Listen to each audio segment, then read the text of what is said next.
Good morning, everyone. Welcome to our monthly webinar on supportive tips for you as you care for an older parent or spouse. We are going to be addressing quick tips that you will get back your quality of life, how to come to terms with resentment and guilt, tips for managing the emotions and stressors down the road as your loved one ages. Now, I would like to remind everybody, we do have a drawing at the end of the webinar. So please stay until the very end. These webinars are monthly caregiving webinars. The next one is with a panel of senior living residents. They are going to be answering your questions, and that is going to be set for May 23rd. I'm Paige Fairbanks-Gunn, and I work for Koelsch Senior Communities. We have communities, independent living, assisted living, and also memory care communities throughout 8 different states. I work in the Arizona region, and we have 7 communities in Arizona. And Pam and I work together closely with several families. I've worked with over 4,000 families, been working with families since 1997, and Pam and I worked closely together for really the last going over 4 years. So Pam is the founder of Alzheimer's Family Consulting, and she's also the author of the highly rated It's Not That Simple, Helping Families Navigate the Alzheimer's Journey. Pam has a lot of wonderful, useful information, and she has walked the walk. I have, absolutely. And thanks for that intro, Paige. I appreciate it. And just a reminder to you guys, there's a chat. So if you can just put in the chat where you're from, because we broadcast this webinar to all over the country, frankly. So, that's why it's 9 a.m. That's why you see 9 a.m. Pacific and then Central Time on there too. So, put in the chat, if you would, where you're from. And then if you have a question about caregiving or, what's your story? And that way we can make sure that you get your questions answered, as well as we move along in the webinar, you are probably going to find out that you have even more questions. So with that, I'm going to ask Paige the first question. So just so you know, these are actual caregiver questions. So these are from family members. So the first question is, my spouse is struggling with health issues, as am I. I want to support him, but I need support as well. This is, a thing that we see frequently is 2 spouses, both of them having some sort of health issues. I don't want to be a burden to him by talking about my health. How do I get support so I'm stronger to support him? So Paige, what are your suggestions on helping this individual who sounds like their health is failing? How do they kind of get back on track? Well, my suggestions would definitely be reach out. Do you have a supportive family, first of all? Reaching out to family is crucial. So if you do have a big family unit, reach out to your family. Other outside resources, seeking help. Reach out and have home care. A lot of people don't realize that home care is definitely attainable. You can reach out and have home care. It can get extremely expensive if you have it 24 hours a day, but some people don't necessarily need it 24/7. So home care options are huge. We were talking earlier this week, and I had a family that was struggling, and she literally was just over the top stressed out. And I said, what is it that you need? And she said, I just need a housekeeper and I need a CPA. I'm dealing with taxes. And so I provided her my tax guy and gave her the number to my housekeeper that I've had for 8 years. And that helped her tremendously. So depending on your circumstances, reach out and ask for help. Absolutely. And I just put in the chat, there are federal programs now that have been approved recently to help those who need in-home care and some financial assistance. Not everybody needs financial assistance, but it is available for those who use that as a block. So I had a client who, he said, well, it's going to cost, I think his number was $35 an hour. And I had suggested 3 times a week and 4 hours each day to help his wife help through her tasks, as well as allow him some freedom. And he's like, oh, that's a lot of money. And I said, so can you put a price on your peace of mind? And Right. so it comes down to getting help when you need it and making sure that, you're in the right frame of mind. So we're going to talk a bit about that. So clearly, when you're both not feeling well, it's important to take a look at what you have energy for. So first of all, the key elements of all good health, meaning no matter what your issue is, it's important for you to get plenty of sleep. That's 7 to 9 hours. No eye rolls there, you guys. It's like, oh, I only sleep 6 hours. Well, let's make sure that we, make that quality sleep at the very least. So exercise, getting the blood getting your circulation system stimulated, getting your blood flowing so that you have oxygen to your brain. Because by the way, the less oxygen that goes to your brain, that's what causes memory loss and potentially dementia. So exercise is really important. And we're not talking, you don't have to go to the gym 4 times a week. You can go for a nice long walk. You can walk in nature, because there's studies that prove that just taking a breath and exhaling completely while you're out amongst the pine trees or the flowers right now. Of course, that's allergy season, but that's really an important way to change your environment. The more that we stay enclosed in our homes, and COVID taught us this, but those of us in brain science already knew about it. Staying inside your home, isolated, is the worst thing you could do for your brain. 1, because you're typically sedentary inside your home, and 2, because you're isolating your brain from stimulation, visual, any sensory type of stimulation. So unless you're making bread or chocolate chip cookies, in which case your nose is very busy. So the other thing that you need to do to help is hydration. A lot of people feel like they're having issues with memory. Oh, my brain's foggy. It's like, well, how much water have you had today? And you can have coffee or tea. Both of those count. There's not enough caffeine in either of those to affect the hydration level that you can get from it if you would prefer that as a beverage. But it's really important for you to stay hydrated. And as we age, we drink less and less. I mean, water, fluids, not necessarily other things. So we want to make sure that we stay hydrated. So eating well, 80% of the time, if you're eating salads and, clean foods, and then those 20% when you have ice cream or a couple of cocktails, those won't affect you. But that's the foundation of having a good mindset and good health. So, okay, sure.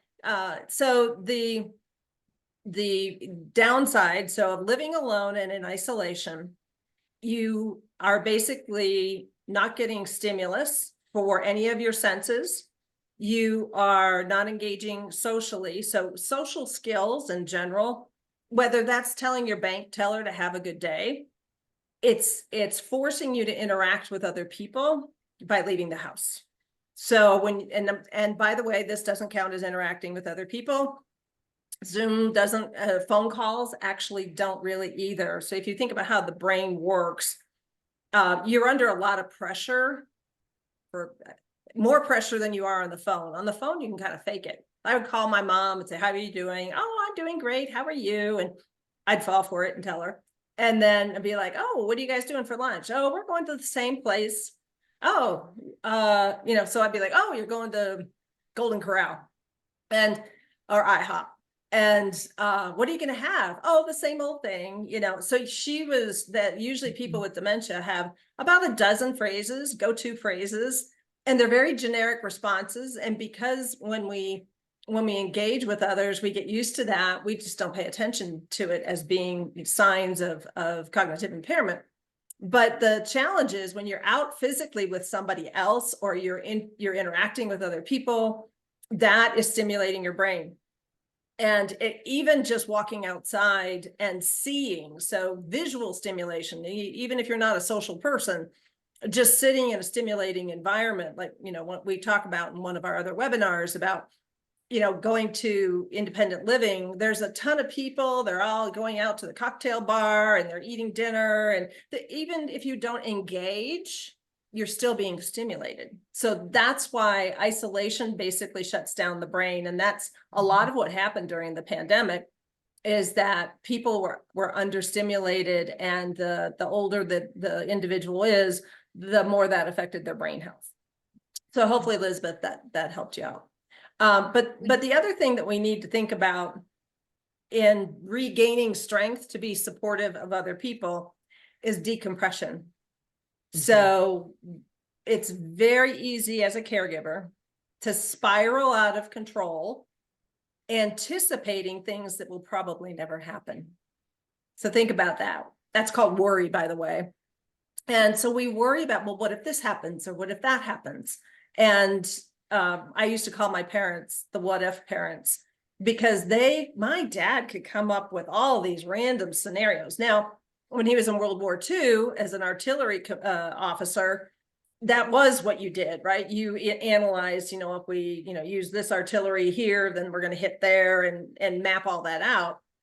But life isn't an artillery range. And so anticipating things that won't happen is not beneficial to your mental health. So a friend of mine coined the phrase, stay where your feet are. Stay where your feet are, which is, don't look back. Oh my gosh, terrible things happened in the past. More terrible things are going to happen in the future. Because right in that moment, you're wasting it, because you're either thinking backwards or forwards. And what that does from a body perspective is it creates anxiety. Your heart starts beating faster, right? So we're going to wear out our hearts faster that way. We clench inside, right? So it becomes harder to breathe, which means less oxygen to the brain, less oxygen to body parts. Your feet get cold, your fingers might get cold. So the more we worry, the worse it is for us. The more we try to anticipate the future, the worse it is for us. So I'm not saying, oh, don't do any planning, but don't do any anticipatory worrying. And there's a difference between the two. But you don't need to have a bunch of what if scenarios. It's like, well, we'll deal with it when it happens. We're prepared. So make sure you're financially prepared, know who your doctors are. Those types of things are preparation. Other than that, assume that you're in good hands and that you're going to figure it out when it happens, because 9 times out of 10, it doesn't happen. So what you're anticipating is part of the problem. Also, one of the things, and we'll talk about this in a little bit, is that caregivers tend to be like this, and spouses, and probably in this case too, spouses are like this. They're codependent, for lack of a better phrase. They don't have anyone but each other, or that person, the other person, is their core person. And there's nothing wrong with that, except when it's 24/7. None of us are meant to hang out together 24/7, 365. So it's a matter of understanding your support role. What does support mean? It doesn't mean taking over this person's life. It doesn't mean giving up your well-being and your life for them. That's not the definition of support. And it's not the definition of caregiving. So we're going to talk a bit about the definition of caregiving in a little bit. But really, what you need is to find your friends who make you laugh. Don't talk about your loved one and, oh my gosh, and there's a lot of commiseration out there.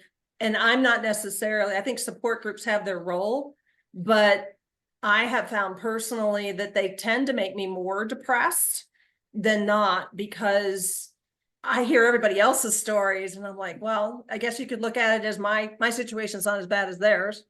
But then the other thing is look at all of these people that are so sad, and they're not don't have that element of positivity. Right. So to me, if you had a support group, you would bring in someone who would make people laugh, make the caregivers laugh, give them some creative outlet. Something, tips on, how to do breathing that will quickly resolve the sense of anxiety or anxiousness in general. And so those are the things that we need to practice. And so we'll definitely be talking more about quick tips that you can implement. Paige, one of the things that you and I talked about when we were preparing for this was boundary setting. Can you talk a bit about that? Well, boundary setting is huge. You know, I think people are worrying way too much, and I know it's easier said, you know, don't worry. It's easy to tell people don't worry when you're overwhelmed with too much on your plate. But I think boundary setting is huge, and you can only control what's within your control. So boundary setting, self-prioritizing, trying to have outlets and set boundaries with your loved one. And also, again, reaching out to family members to help them help you by taking a little bit of the load off. But boundary setting is huge. So in talking about boundary setting, because one of the things that I've noticed both with working with my clients, caregiver clients, and even back in the day when I was living this situation for 15 years, I noticed that we use like, oh, well, you need self-care. Well, that's such an overused phrase now. It's like, what the heck does that mean? And then even in the, when you signed up for this webinar, I talked about, you know, when somebody says, don't worry, you're not alone, that's not very helpful. I mean, I appreciate the sentiment, but it doesn't help me immediately. And so I'm going to give you a little tool or a way to think about this. Again, a lot of today is going to be about mindset and resulting behaviors and choices. So caregiving, whether it's for a spouse or an aging parent, is not about you taking over someone else's life and doing everything. Because guess what? You're not the best at doing everything. So we need to look at what tasks, what things fit into my life that I do really well. And then find other people, other resources, whether it's in-home care or a family member or a friend, and enlist their help to say, hey, can you drive mom to the doctor's office every Tuesday, whatever the schedule might be.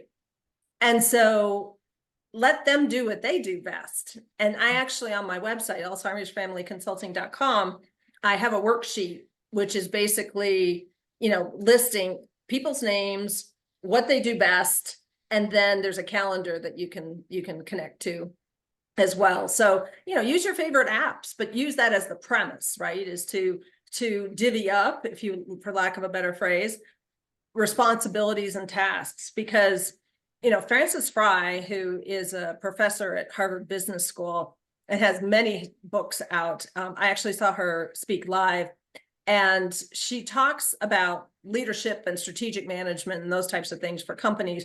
But she and her loved one got COVID, and she realized how the concept of exhausted mediocrity, which is her premise behind most of her work, it's you can do a bunch of things in a mediocre level, or you can do what you do best and let others do what they do best. Doesn't that make sense? So because we try to take over people's lives, it becomes very difficult to handle it all and have your own life. So we sacrifice our lives because we're caregivers, and that's not the intent. So we need to figure out what we do best. And as an example, my dad was very upset about being in assisted living, and he refused to really recognize that mom needed more help and she wasn't going to get it from him. And what he would call me and he'd be angry. And it was just really difficult for me to cope with it. I was running a business. I knew what he was saying was his perspective and not reality. And so I get really angry with him. So I call my brother and say, you know, please call dad. He needs to talk to somebody, and I'm not the person. I, in that moment, didn't realize what I was doing, but I was acknowledging I'm not good at this. Listening to dad complain about things that don't really exist and in conditions that don't exist, I don't have patience for that. So, but my brother would sit and talk to him or listen to him for an hour. So it was, definitely a lifesaver for me because I got to the point where I hung up on him. I would hang up on my dad when he's in the middle of the sentence. I'm like, I've had enough. You said this yesterday. I'm not going to have this conversation again. And I hung up on him. And that's when I called my brother and said, I did a bad thing. So a lot of what I'm sharing with you is things that I wish I knew. And I honestly, when I think about it, it breaks my heart because I wish I had known what I'm telling you, because I feel sad when I look back at how my dad and I interacted, just because he was struggling so hard with my mom being sick, his health declining, and things weren't going the way he wanted to. Now, bear in mind, he was a lieutenant colonel, so he wanted to be in charge. And we'll talk more about that in a little bit. Okay. Pam, we have a question from Michael I just want to address, if that's okay. Yeah. We can do this briefly here. Michael asked, best way to select both non-medical and medical in-home care. Well, two quick things. You know, is your loved one seeking, the difference between the two? Non-medical is going to be helping out with, if you need help with light housekeeping duties, meal prep, laundry, standby assist for showers, you know, getting in and out of bed, those types of things, that is considered non-medical, which I call private duty. The medical home health is there's a skilled need. And what that means is maybe your loved one has a wound and they need wound dressing, a nurse to come in and actually dress the wound, and or maybe there's some IV infusions going on that is a skilled need, and or also a skilled need is with medical home health is physical therapy, occupational therapy, and speech therapy. So the skilled need with a nurse is the medical, and the private in-home care is more assistance with your activities of daily living. And the difference also between the two is your medical home care is going to be short-term, usually a couple weeks, maybe 2 up to several weeks, depending on maybe if you need so much therapy. And that is usually covered by your Medicare and your secondary insurance, whereas non-medical is a private pay situation. So Michael, thank you for that question. Pam, anything on that? No, but I would like to, we do have some other questions. So Jennifer, while Paige is answering a question, I will grab that link but it should be under caregiver tools, under the tools section on alzheimersfamilyconsulting.com. If you find it, on there, if not, let me know. And also I can email it to this entire group. So, Lizbeth, we're going to get to the guilt and resistance in another question. So we'll get your question answered. And Laura, spot on. You don't have to visit. And that's where, you know, we'll talk about that in guilt and resentment. That's one of the things that most people feel guilty about.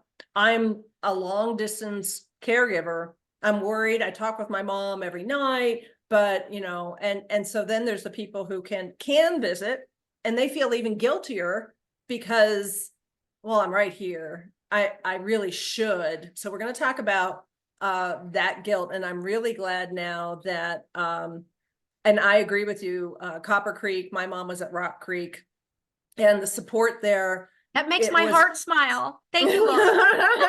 Well, they honestly, you know, the Koelsch communities have been so supportive. Like they just embrace, like my mom loved the people at Rock Creek. I mean, she just would hold their hands and hug them and smile and laugh. She was happy. And I realized, you know what, I can let go of the grip.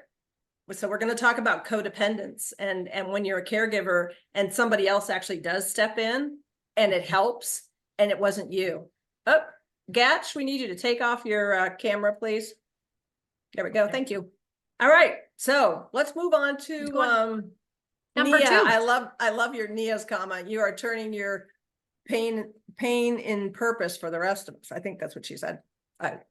Zoom is adding things to this. So, okay. Oh yeah. Jennifer found it. Hey, Jennifer, can you grab the URL and pop it into the chat, please, if you could, just to help us out a little bit because we're multitasking here.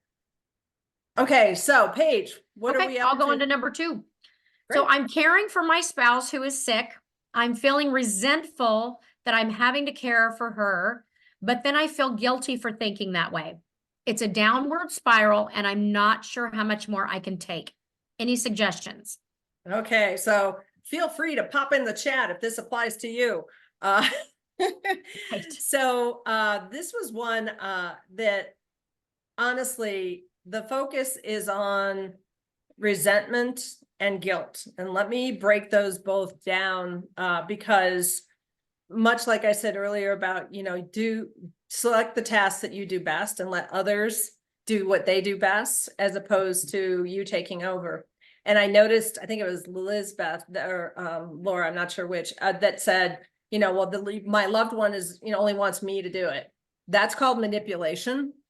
And you have to have a candid conversation with them to say, I can't do it all. And that's a really hard thing for many of us who are fixers and problem solvers to say, I can't do it. I can't do it all. And so first of all, that's the first conversation you need to have with your loved one, is to say, I can't do it all. So I'm bringing in so-and-so and so-and-so, and they're going to help, give you a better quality of life. I'm not leaving. I'm still going to do what I do best and still be supporting you, but I can't be your only support.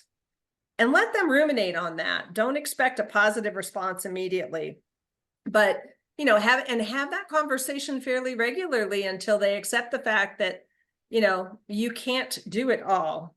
And part of the problem is, as caregivers, with that codependent relationship and the guilt and the resentment that go hand in hand, we keep showing up. We keep going and doing all the things that this person thinks we should do.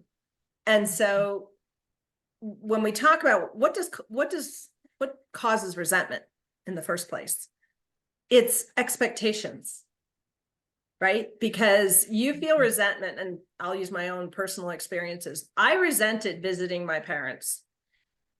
Did I feel guilty about that? Absolutely. I would sit in my house and think, I really should go see mom and dad. I'll see dad first, and then I'll see mom, and then we'll, and then I'll come back home. And it's the easiest thing was to just go and not feel the guilt, but I would feel like it just wasn't something that I wanted to do. And so the person I was in a relationship with at the time said, well, what if you just skip a week? Would they notice? And I said, then I feel like I'm abandoning them. And he's like, well, that's on you.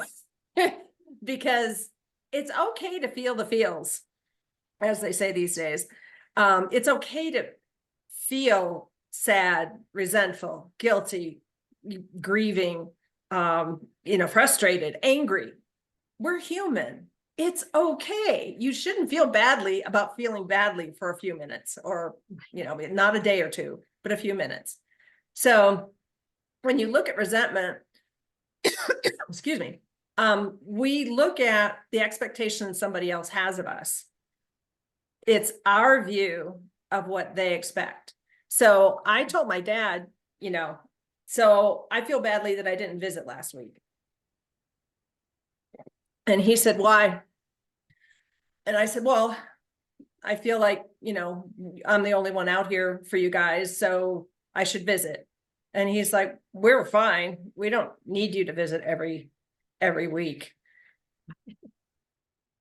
And I was like, what do you mean?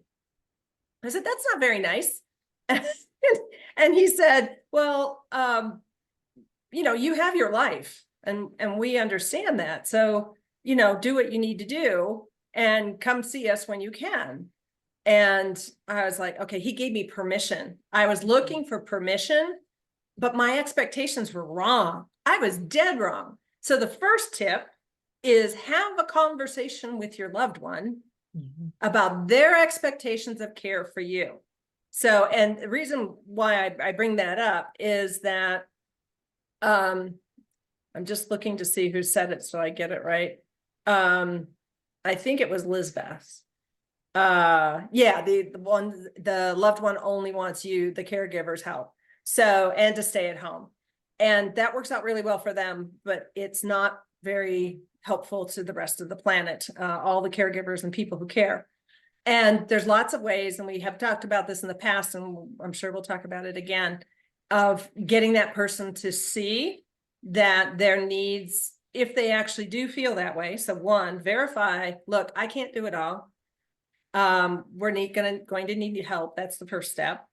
And then the next step is we could get help more easily if we were in a senior community, and then go check out communities to find out, because usually with this age group, we're looking at people who believe that nursing homes where their parents stayed is where you're trying to place them. And that is so not the truth. And I think it was our last webinar where we walked through all of the different environments that Koelsch Communities, as an example, but other communities too, what they do with individuals. And that's why you need to meet and look and dine at these different environments in order for this person to open their eyes to what this looks like. And I've had many, many clients who have told me, oh, she just wants to stay home, or he just wants to stay home. And it's like, well, there may come a point where you're just going to have to take them and say, this is respite, your house is being painted, or, we're renovating the bathroom and you can't live there at the same time, or we found mold, whatever those stories need to be to trigger an attempt to try out a community, because it's that they latch on to negativity. The older we get, the more negative we tend to be. So that's ultimately where we get caught up, and we believe them when they say, well, nobody can take care of you like I can. That is so not true. And I'd call them on it. It's like, that's not true. I'm only good at these two things. So-and-so is really good at those two things. So, but because they're older, we cave and we let them manipulate us. And so you have to stand in who you are, because this can consume you and make you very sick. So, and if you're an older individual, you already have afflictions, older meaning 50 and over, and you already have health issues, they're going to get worse. And the last thing your loved one wants is for you to get sick because of them. So that's resentment. And then guilt. Oh, someone has to head to a dementia caregiver support group meeting. So be sure to watch the recording, Julie. And I'll be sending that out. Gatch asked me that question. We send it out as usually around Tuesday. So you'll get the recording if you do have to leave. So you won't find out who got the raffle, who won the dinner though. But the other half of resentment is guilt, right? So when we talk about, we feel like we should. So those are expectations. You need to confirm that the expectations are correct, and then enlist family, friends, or professionals so that you get your peace of mind. Because if you lose your peace of mind, you're going to become like me, and I would get angry at my dad. And that, then you have more resentment and more guilt. With guilt, what causes guilt? Guilt's triggered by us feeling that we didn't do something we were supposed to do. I was supposed to go visit mom every week, or twice a week. If it didn't happen, I felt badly. Why? Because I set the expectation for myself that the definition of a good caregiver was for me to visit her at least twice a week. And that was just me making stuff up. So we do need to think about who's creating that sense of guilt. It's because we're not doing what we think we're supposed to do. And so what's the measuring stick on what you're supposed to do? Now, that's a rhetorical question, because we could stay here all day trying to talk about that.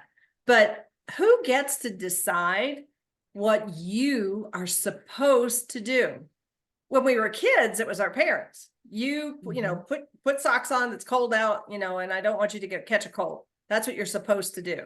And we're raised with what you're supposed to do because we have a framework from our parents. But we're not children anymore. And so we need to go back to who gets to decide what I'm supposed to do. So ask yourself that question and write down answers. It's always good to have notes.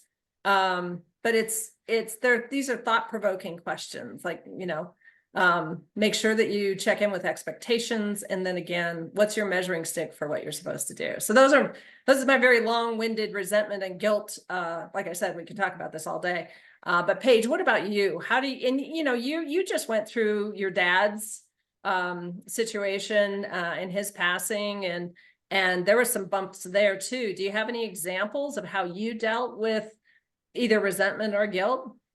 Yeah, the guilt. Yes, my dad passed away in the end of 2022, and I'm in the business. I've been doing this for 25 years, and it's so different. I mean, we talk to families and counsel them, and when it happens to yourself, it's like, oh my gosh, there were things that I could have done better.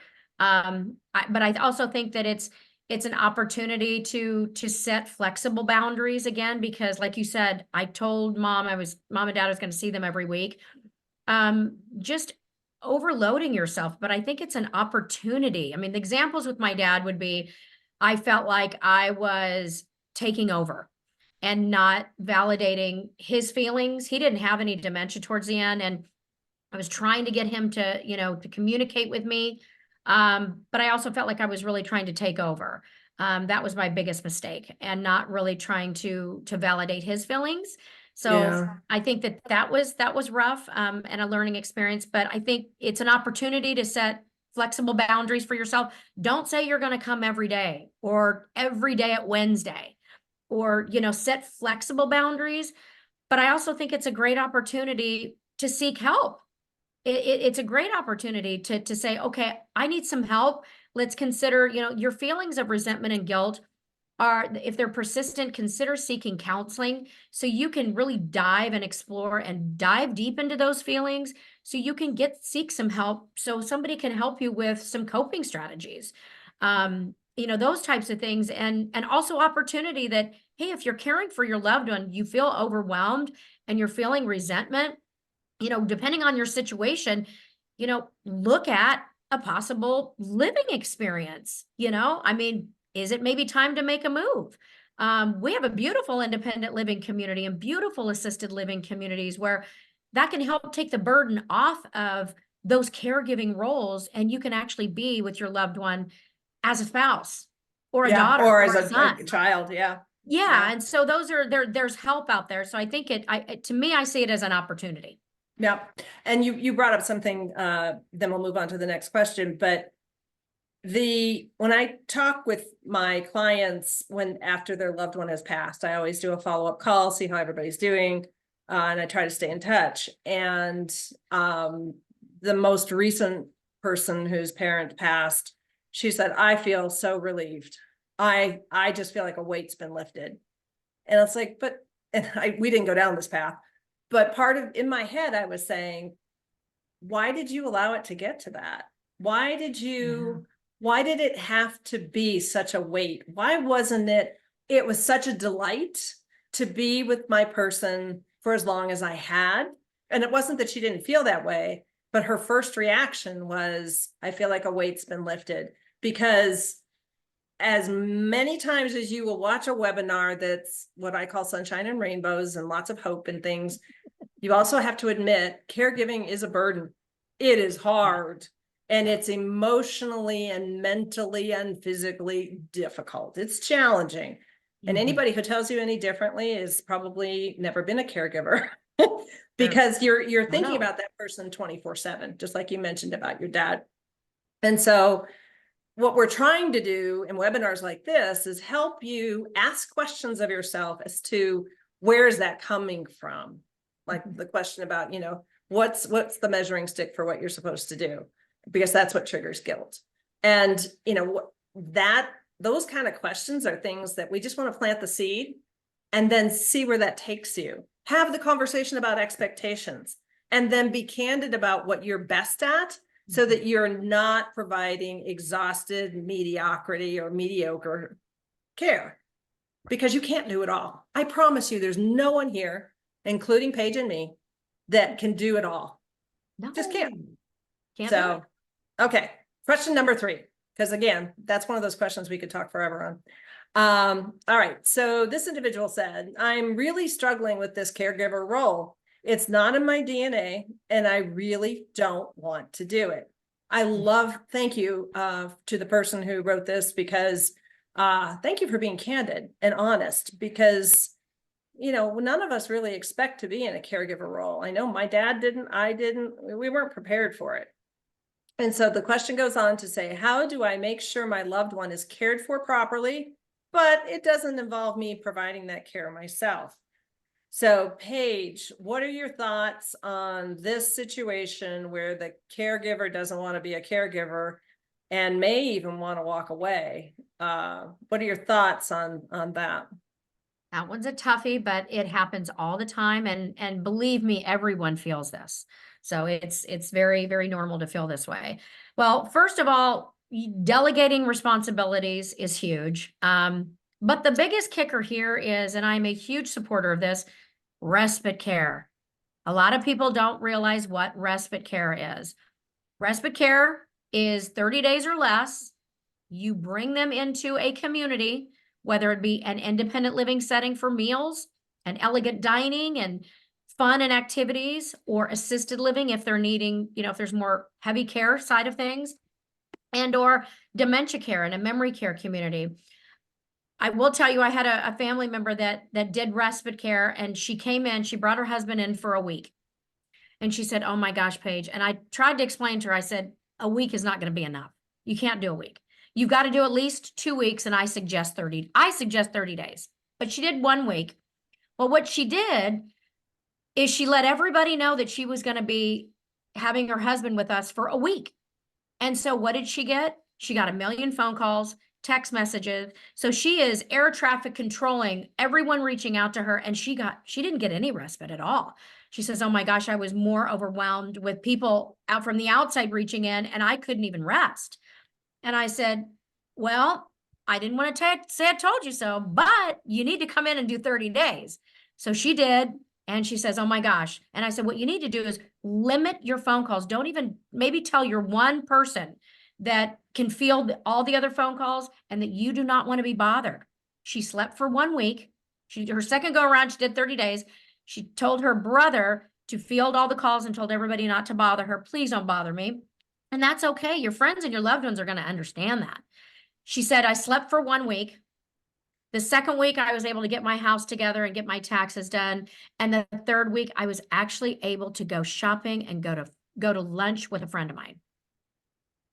Amazing. And she said, that was the best. And she said, and I wasn't on a treadmill. I didn't have a schedule. So, you know, those types of experiences are huge.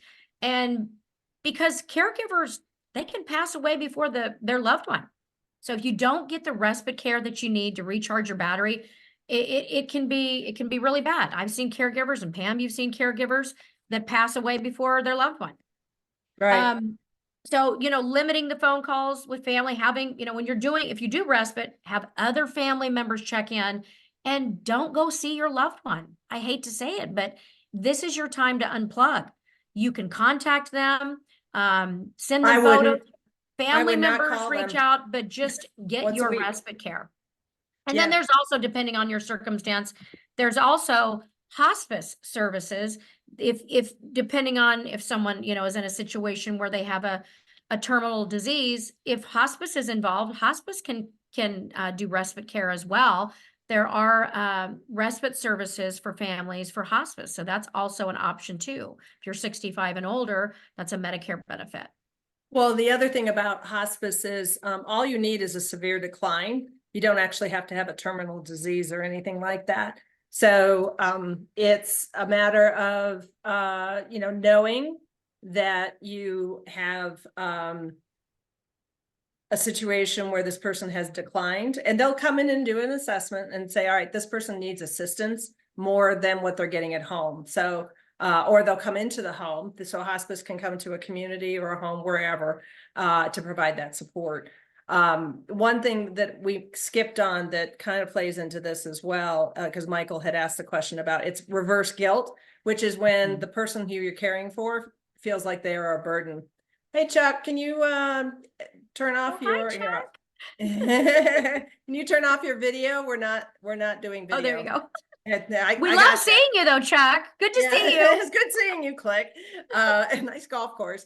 Yeah, because we're recording this, so we want to make sure that we have a clean shot. So the reverse guilt or the burden, part of the challenge. So your person that you're taking care of isn't oblivious to the amount of work you're doing. Parents tend to put guilt trips on their kids more, and that tends to be the more manipulative relationship, but not always. And so there's also this sense of, I know that this is hard on you, and I don't want you to do it. So what that goes back to the conversation about expectations. Like, let's talk about, where are the boundaries? What, do you want me to take you to the toilet and toilet you? Do you want me to get in the shower with you and shower with you? Where are those boundaries? And it turns out 9 times out of 10, if not higher, the person being cared for doesn't want you to be their caregiver. That physical caregiving that's required always works better with a professional. I have yet to see someone do worse with a professional than they would with a loved one, because you're changing the relationship. Mm-hmm. And it's no longer a spousal relationship. It's no longer a parental relationship. It's, you're taking care of me, and therefore you are a caregiver only.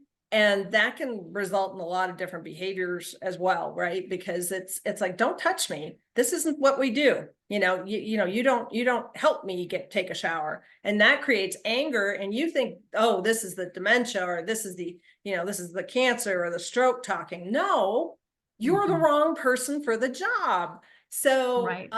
and that's there in a lot of ways, that's how it comes out, is anger, frustration. It destroys the relationship when the person who's being cared for is feeling like a burden. You have to have better conversations with your loved one about their expectations, your expectations, because sometimes it's not about capability. Like spouses, my dad would have done anything for my mother, but she didn't want him to. And she told him so. And God love her. And he's like, but I can help you with this. And she's like, no, I don't want you to. Mm-hmm. And they had that conversation too late in their journey, in my opinion. But now's the time, guys, whether you're talking to your spouse or your parent or to your adult child about, here's the expectations. I do not want you to do X, Y, and Z for me. All those conversations have to, come to play in order for this to be, so that's kind of my thought on reverse guilt. But as far as the codependency, to me, it's difficult for this person who either loves or doesn't, because sometimes family dynamics can get nasty, meaning that they're complicated and complex and awkward. And so we end up in situations where you're the only child. So who else is going to care for mom or dad? There's going to be you. And that's not true. You just have to find the right resources, because you shouldn't be the only person. My opinion, you should never be just one person caring for another person, because that is unreasonable for you, your life, and your ability to function. It's too big of an impact. You're trying to do too much. You're trying to be a superhero. You're trying to do what you're supposed to do, and it's too much. It's not fair. And so if this person is in a situation where they may not have the best relationship with this individual, but they're still caring for them, find other resources. So respite is a great idea.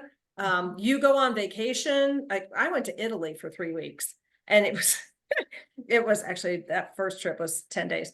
And time zones and stuff. And I was busy. Keep yourself busy. Don't go home and do, well, I'm just going to sit at home and do errands and mow my lawn and, catch up on things. No, that is not respite. Yeah.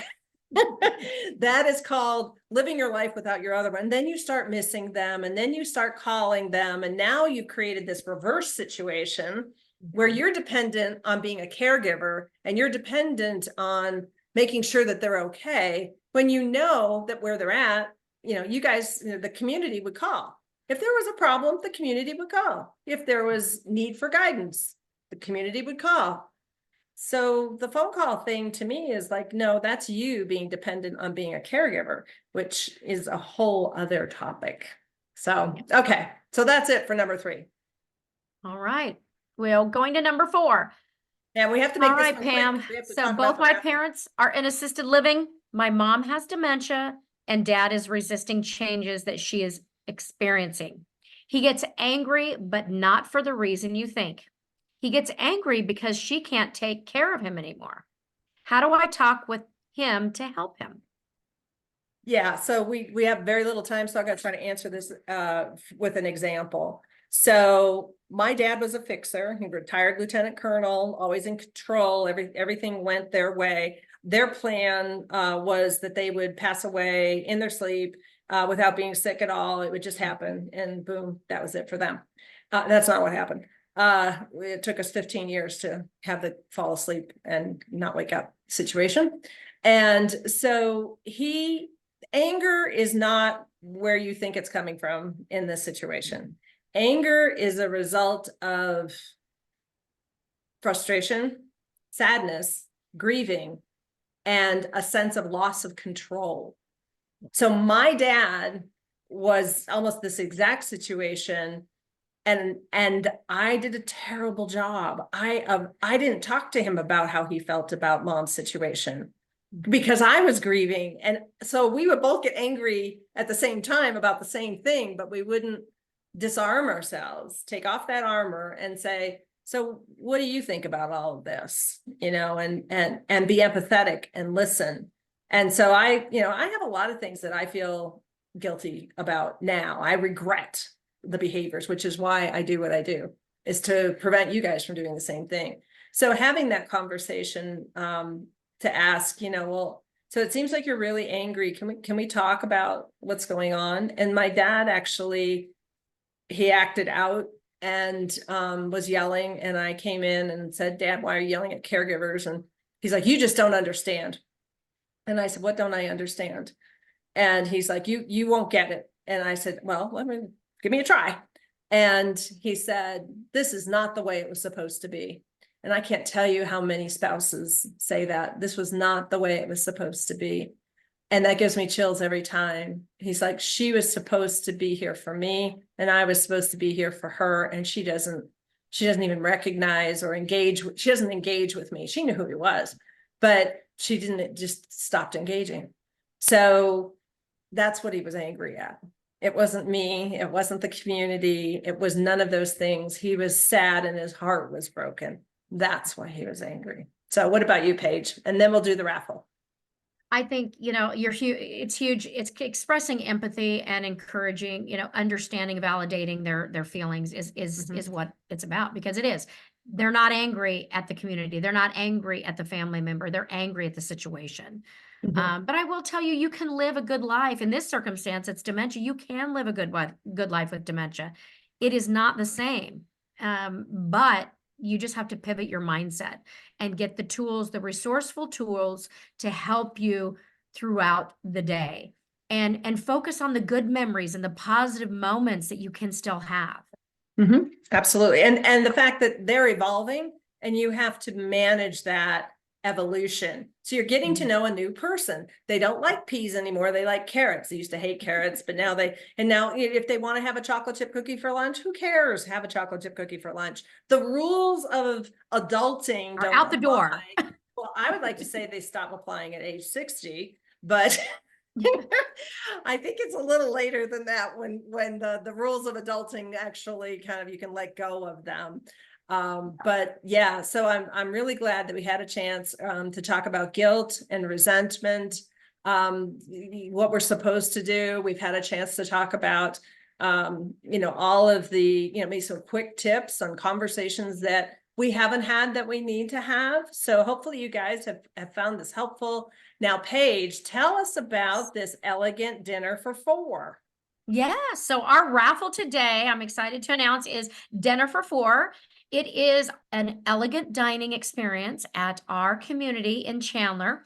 It is called the Park at Copper Creek, and it is a fine dining, tablecloth, four-course meal, Wine?